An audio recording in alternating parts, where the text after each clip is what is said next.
Assalamualaikum warahmatullahi wabarakatuh. Salam sejahtera untuk kita semua. Bapak, Ibu, dalam kesempatan ini saya ingin mengajak kita semua untuk sedikit membahas apa yang kita sebut dengan abstrak.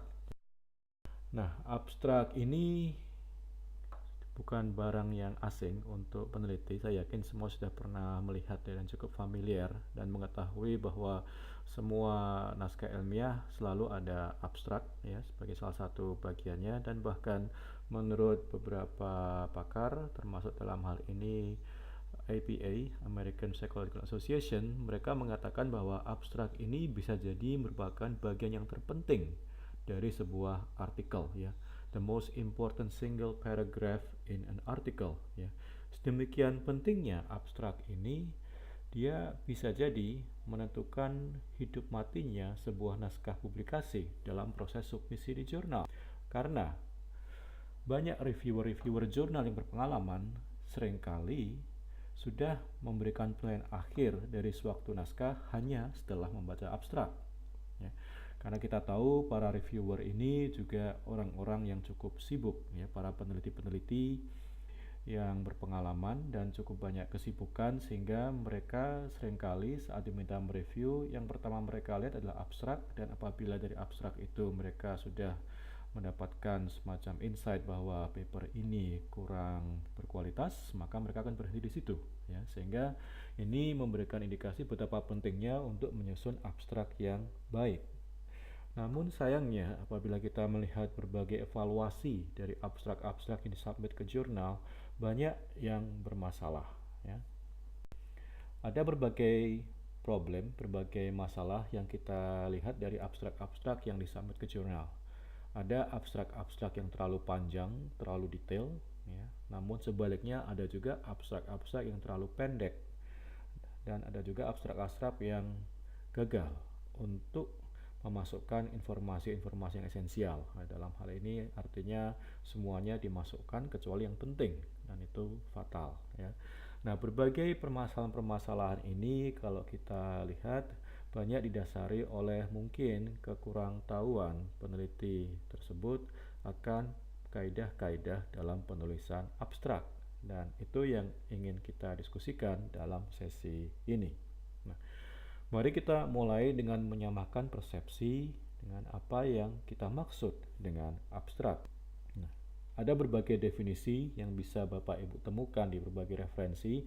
Ini satu yang menurut kami cukup reasonable ya, cukup bermanfaat, useful ya. Di situ dikatakan bahwa abstrak adalah suatu rangkuman pendek dari sebuah karya yang lebih panjang, dan kemudian bahwa abstrak ini dipublikasikan tersendiri, terpisah dari naskah utamanya, sehingga harus bisa berdiri sendiri dan bisa dipahami tanpa harus membaca karya naskah publikasi yang lebih panjang ya.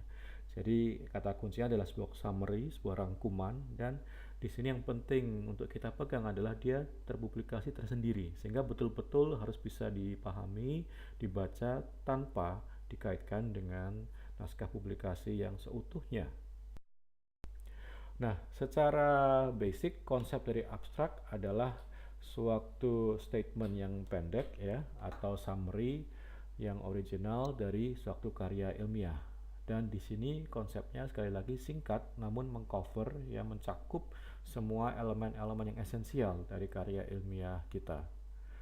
Formatnya sendiri ada berbagai macam variasi tergantung pada tujuannya, terhadap jenis dari karya ilmiahnya, dan juga pemanfaatannya.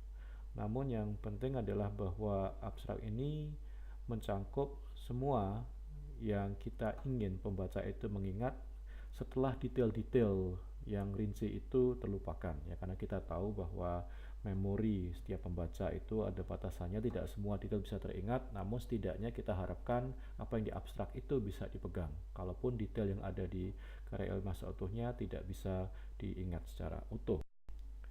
Nah, tujuan dari abstrak ya sendiri ada beberapa. Pertama adalah dia merangkum tadi apa yang diteliti, masalah apa, metodenya, temuannya, diskusi dan implikasinya. Kemudian juga tujuan yang cukup penting adalah di sini membantu pembaca untuk memutuskan apakah akan perlu untuk membaca karya ilmiah secara utuh ya atau mendengarkan presentasi secara utuh ya hanya dengan membaca abstrak tersebut. Dan kemudian ini juga merupakan satu bentuk presentasi yang singkat dari suatu topik yang kompleks, dan yang terkait dengan jurnal tadi, abstrak ini memungkinkan editor, reviewer, dan peneliti untuk dapat scanning secara cepat ya, sebelum membaca karya ilmiah secara keseluruhan, dan bahkan tadi memutuskan apakah akan dibaca atau tidak karya ilmiah secara keseluruhan. Nah, ada beberapa rekomendasi yang menurut kami cukup menarik untuk kita cermati dari ICMJE ya, International Committee of Medical Journal Editor. Di sini ICMJE menekankan bahwa abstrak itu harus menekankan aspek-aspek yang baru dan penting dari sebuah penelitian, ya, dari sebuah kajian. Itu yang harus ditonjolkan dalam sebuah abstrak. Apa yang baru di situ? Kemudian di sini juga menarik digarisbawahi bahwa abstrak juga harus menggarisbawahi apa keterbatasan-keterbatasan utama dari penelitian itu. Ini yang sering kita tidak jumpai, dan ternyata di sini justru digarisbawahi perlu dan penting untuk memasukkan keterbatasan dalam abstrak.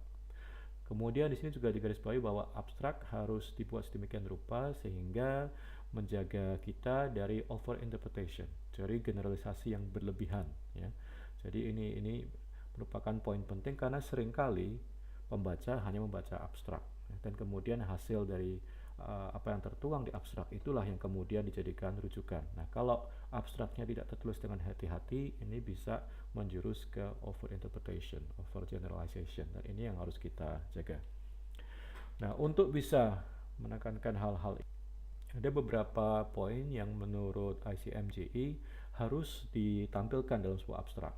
Ya, di sini mereka menyarankan misalnya setiap abstrak harus menyebutkan purpose, tujuan dari penelitian itu apa. Kemudian setiap abstrak harus menampilkan prosedur-prosedur dasar dalam penelitian tersebut, misalnya bagaimana seleksi study participant, settingnya seperti apa, bagaimana metode pengukurannya, apa metode analisisnya, itu harus. Kemudian poin ketiga adalah main finding ya. Jadi temuan-temuan utama harus ditampilkan di situ ya, termasuk memberikan juga effect size dan juga kemaknaan statistik dan klinis apabila dimungkinkan. Dan yang terakhir adalah principal conclusion, kesimpulan-kesimpulan utama. Nah, itu poin-poin yang menurut ICMJE harus tertuang dalam sebuah abstrak. Nah, untuk bisa menuangkan semua ini, maka ada berbagai macam struktur abstrak yang bisa kita jumpai. Ini satu paper dari Nakayama et al. Yang mencoba mereview mengenai struktur abstrak di sebagian besar jurnal kedokteran ya, mainstream. Nah, yang menarik di sini hasil review ini menemukan bahwa sekitar sepertiga dari jurnal kedokteran yang diteliti itu abstraknya tidak terstruktur. Jadi unstructured abstract ya. Jadi tidak ada strukturnya, hanya ada biasanya batasan kata sekitar 200 sampai 300 ya. Nah, sisanya 2/3 itu terstruktur. Itu pun juga sangat bervariasi ya. Namun kemudian setidaknya ada dua pola besar yang tertangkap oleh Nakayama et al. Itu. Nah, sebagian besar dari yang terstruktur nampaknya menggunakan struktur IMRAD, Introduction, Method, Result, Discussion. Itu sebagian besar. Nah, kemudian ada sebagian kecil yang menggunakan pendekatan 8 heading format ya. Di sini ada 8 heading dari abstrak, mulai dari objektif yaitu tujuan, desain penelitian, setting penelitian, pasien participant, kemudian intervensi apabila memang ini intervention study, main outcome measurement, pengukuran outcome utamanya, hasil dan kesimpulan. Ini model 8 heading. Jadi ini adalah hasil review dari berbagai jurnal-jurnal di bidang kedokteran.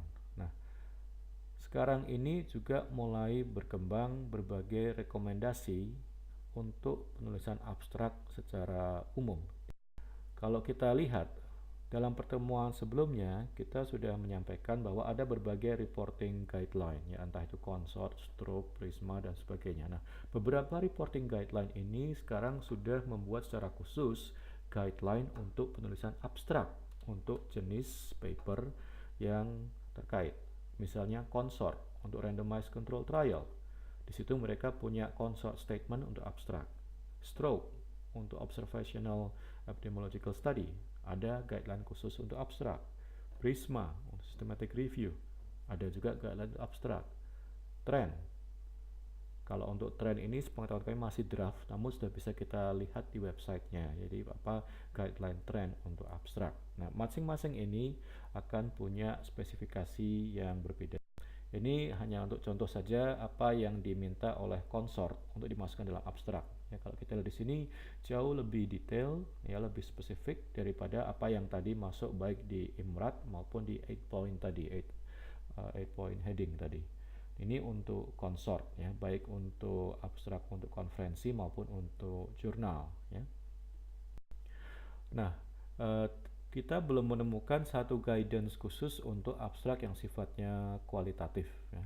Ini satu jurnal yang memberikan panduan untuk abstrak kualitatif, namun ini bukan levelnya tidak sama dengan tadi dengan consort, stroke, trend dan sebagainya. Ini hanya satu jurnal saja dan memang belum ada yang memberikan statement untuk reporting abstrak kualitatif secara umum ya, karena memang ini lebih tricky ya, karena memang biasanya memerlukan jumlah kata yang lebih banyak sehingga strukturnya juga lebih fluid dan seterusnya. Namun ada beberapa jurnal yang mempunyai struktur ya.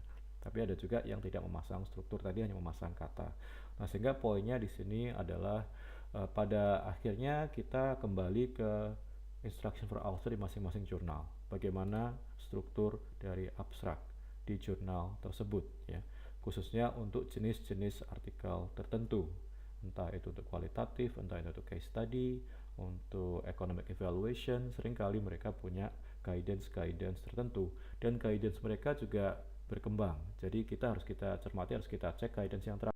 Ini kami memberi contoh guidance untuk abstrak di Annals of Internal Medicine yang sudah berevolusi ya, dari tahun 87 sampai sekarang. Kita lihat misalnya pada tahun 87 headingnya cuma ada 7 ya. Kemudian pada tahun 96 headingnya pertama menjadi 8 ditambah background. Kemudian tahun 2004 headingnya menjadi 9 ditambah limitation. Mereka pasang limitation ini karena menganggap ini suatu yang sangat penting tadi untuk menghindari overinterpretation dari suatu abstrak, sehingga sebelum kesimpulan ada limitation. Kemudian pada saat ini headingnya sudah menjadi 10. Di sini result yang tadinya digabung dengan measurement dipisah menjadi tersendiri ya. Jadi sekarang punya 10 heading. Ini untuk Annals of Internal Medicine. Jadi kita bisa melihat dalam sebuah jurnal pun pedomannya akan berkembang ya, sehingga di sini kembali kuncinya adalah kembali ke instruction for author, pelajari secara spesifik untuk jurnal tersebut bagaimana struktur abstrak yang mereka minta. Kalau tidak ada, baru kita kembali ke guidance yang umum tadi. Misalnya kita kembali ke consort, ke stroke, ke prisma, trend dan sebagainya. Kalau itu pun tidak ada, ya kita kembali ke struktur yang umum, entah itu IMRAD atau 8 point ya.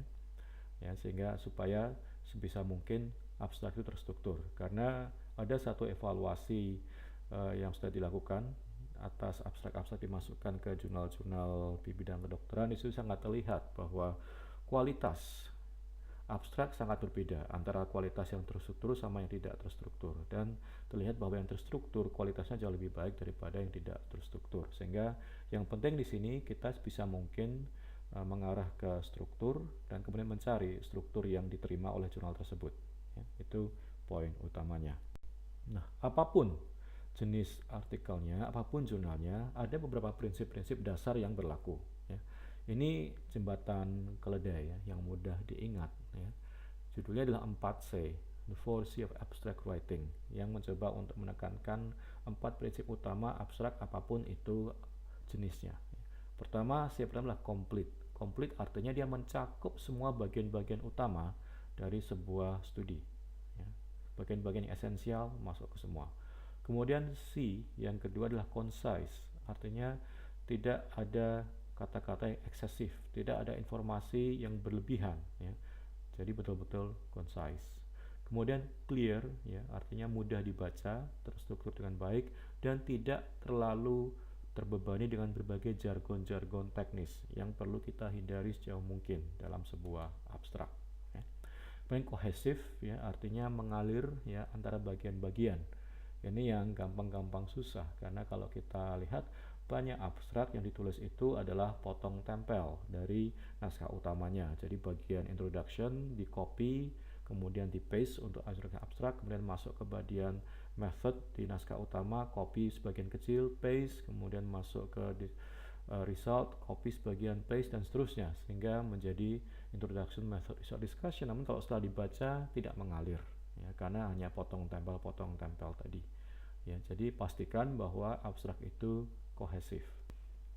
Nah, dari segi style, ya, untuk penulisan abstrak juga ada kaidah-kaidah yang berlaku secara umum. Pertama adalah abstrak ini secara umum adalah merangkum suatu karya yang sudah selesai. Jadi dalam kaidah bahasa Inggris yang direkomendasikan adalah past tense, ya. Meskipun ada juga beberapa yang menyatakan yang penting tense-nya tidak berubah-berubah begitu, ya. Namun secara umum di sebagian besar abstrak direkomendasikan supaya tidak bingung pakai saja past tense, ya. Kemudian sekali lagi bahwa abstrak itu harus dapat berdiri sendiri, ya, jadi tidak merujuk ke bagian manapun dari suatu paper, ya, jadi betul-betul harus stand alone, ya. Kemudian fokusnya itu pada hasil, ya, itu yang kita cari, ya. Jadi bagian background dan sebagainya itu pendek, cukup 1 kalimat 2 kalimat, ya, jangan panjang-panjang. Seringkali kita lihat abstrak yang banyak justru di backgroundnya, bagian hasilnya sedikit, itu terbalik. Jadi penekanannya justru di bagian hasil, bagian background sedikit saja. Dan kemudian yang penting adalah apa yang kita laporkan di abstrak harus konsisten dengan apa yang kita laporkan di paper utama. Nah, seringkali ini miss karena seringkali kita merevisi paper, ya, bolak-balik, kemudian lupa untuk merevisi abstrak, ya, sehingga abstraknya masih versi yang awal, papernya sudah versi yang kesekian, sehingga tidak nyambung. Ini juga fatal, ya, sehingga pastikan sebelum kita submit antara apa yang di abstrak dengan apa yang di paper itu konsisten. Nah, kemudian ada sedikit beberapa tips-tips yang sifatnya praktis, ya, supaya kita bisa menghasilkan abstrak yang baik. Pertama, paling mudah kita pelajari bagaimana para pakar yang sudah terbiasa menyusun abstrak menulis abstrak. Kita lihat paper-paper yang sudah ada di jurnal-jurnal yang high impact, ya. Kita lihat seperti apa, bagaimana mereka menyusun abstraknya, bagaimana flow-nya, itu bisa kita lihat, ya. Kemudian juga kita perlu mempelajari berbagai template, berbagai model untuk berbagai jenis abstrak, ya. Siapa tahu kita bisa menemukan template yang lebih sesuai dengan paper kita. Kemudian ini ketiga penting, make every word count, ya, karena tadi jangan sampai eksesif, ya, harus concise. Jadi setiap kata itu harus bermakna. Kalau kata itu bisa dihilangkan, hilangkan, ya. Jadi semua kata harus bermakna dan kita harus sangat berhati-hati terhadap word limit, ya. Batasan kata, kalau 200 ya pas 200, 300, kalau perlu kurang dari 300, ya. Dan di sini disarankan untuk menggunakan key nouns, ya, kata-kata benda yang utama, meaningful descriptor, sama powerful action word, kata-kata kerja yang powerful, ya, yang penuh makna, sehingga abstrak itu juga memberikan antusiasme dalam isinya, sehingga saat orang membaca juga bisa menangkap antusiasme dalam abstrak ini. Kemudian delete ancillary words, jadi kata-kata sambungan dan sebagainya yang tidak diperlukan, ya. Terus di sini rekomendasi juga gunakan active voice bukan passive voice, ya. Kembali lagi supaya ada antusiasme di situ, ya. Kemudian ini penting, task clarity on reviewer. Ini yang sering kita lupakan. Abstrak itu juga perlu dikasihkan ke reviewer sebelumnya kepada orang lain untuk memastikan bahwa ini bisa dipahami oleh sebagian besar pembaca, ya. Jadi lebih baik kalau itu sudah direview oleh orang lain. Kemudian yang terakhir tidak henti-hentinya edit, ya. Karena ini adalah kunci untuk abstrak yang baik. Karena di sini juga ada satu poin yang ditekankan terkait dengan abstrak ke jurnal, bahwa sangat penting untuk menghindari salah ketik, ya, salah eja dan sebagainya, ya. Ini sangat-sangat penting untuk abstrak di jurnal. Kenapa editing menjadi sangat krusial, ya? Karena dengan membaca abstrak yang banyak misspelling atau mistype-nya, seorang reviewer akan mendapat kesan bahwa Kalau dari abstraknya saja sudah banyak spelling mistyping, apalagi di naskah publikasinya. Kemudian apabila di abstrak maupun naskah publikasinya banyak spelling atau mistyping, berarti penelitiannya sloppy. Dalam arti mungkin penelitiannya juga tidak berkualitas karena banyak kecerobohan-kecerobohan. Jadi ini sudah memberikan sinyalmen bahwa ini bukan penelitian berkualitas. Jadi pastikan bahwa paper itu kita edit berulang untuk memastikan tidak ada salah ketik, salah eja. Nah, kalau kita rangkum, ya, proses penulisan abstrak itu sebenarnya terdiri dari beberapa tahap, ya. Mulai dari tahap merencanakan dari sebuah abstrak itu, ya, artinya merencanakan ini tujuannya apa, jenisnya apa, ikuti template yang mana, instruction for author-nya bagaimana. Kemudian tahap drafting, ya, jadi menulis draft awal. Kemudian reviewing, kita review sendiri, ya, terus kita perbaiki. Kemudian tahap peer reviewing, kita berikan ke kolega kita, sejawat lain. Kemudian kita edit dari hasil reviewing. Kemudian kita packaging tadi, ya, kita pastikan kemasannya bagus, penulisannya dan sebagainya, baru kita submit. Ya, jadi ada beberapa tahapan sebelum itu kita submit, sehingga abstrak yang baik itu tidak mungkin ditulis dalam waktu 1 hari. Dia akan memerlukan waktu untuk bisa melalui tahapan-tahapan ini, ya, dengan baik, ya. Dan ini yang seringkali tidak kita temui dalam proses penulisan abstrak. Seringkali kita hanya drafting, kemudian submitting. Jadi hanya draft saja, belum sempat direview, belum sempat diedit, kemudian disubmit. Ini kesalahan besar, ya. Jadi saran kami untuk Bapak Ibu yang submit ke jurnal, ikuti tahapan-tahapan ini, beri waktu yang cukup supaya kita memiliki abstrak yang, ya, itu kami kira poin-poin yang ingin kami garis bawahi terkait kaidah-kaidah penulisan abstrak. Nah, namun sebelum kami akhiri, satu hal lagi, satu bonus sedikit terkait dengan abstrak, ya. Ini terkait dengan, ya. Jadi kita tahu biasanya setelah kita akan submit ke jurnal, selain diminta abstrak, seringkali di bawahnya diminta keywords, ya. Dan keywords ini penting, ya. Ini bukan hal yang sepele, karena keyword ini akan memastikan bahwa abstrak kita pada saat ada orang searching di database itu akan muncul di atas, ya, di atas daftar, ya. Nah, untuk itu kita perlu sangat hati-hati dalam memilih keyword. Kita harus memilih biasanya sekitar 6 kata kunci yang orang akan menggunakan kalau mencari karya ilmiah seperti yang kita tulis ini, ya. Jadi itu harus kita pilih secara hati-hati, ya. Yang paling kami rekomendasikan adalah merujuk ke medical subject heading yang ada di NLM, ya. Bisa Bapak Ibu cari di websitenya PubMed, di situ ada medical subject heading, apa saja sih kata-kata kunci yang standar yang digunakan dalam literatur di bidang kedokteran, dan itu yang kita pakai karena itu akan mudah untuk di search di database, ya. Nah, kemudian kuncinya adalah gunakan kata-kata kunci tersebut dalam abstrak, ya, supaya pada saat di search tidak by keyword, ya, tapi dalam abstrak pun akan muncul kata-kata yang sama karena itu adalah kata-kata yang standar, dan itu penting untuk membantu supaya apabila nanti sudah publish, maka abstrak kita kalau dalam searching database akan muncul di ranking-ranking atas dari segi relevansi, ya. Baik Bapak Ibu, saya kira itu terkait dengan abstrak dan sedikit mengenai keyword, ya. Semoga bermanfaat dan selamat menulis abstrak. Terima kasih. Assalamualaikum warahmatullahi wabarakatuh.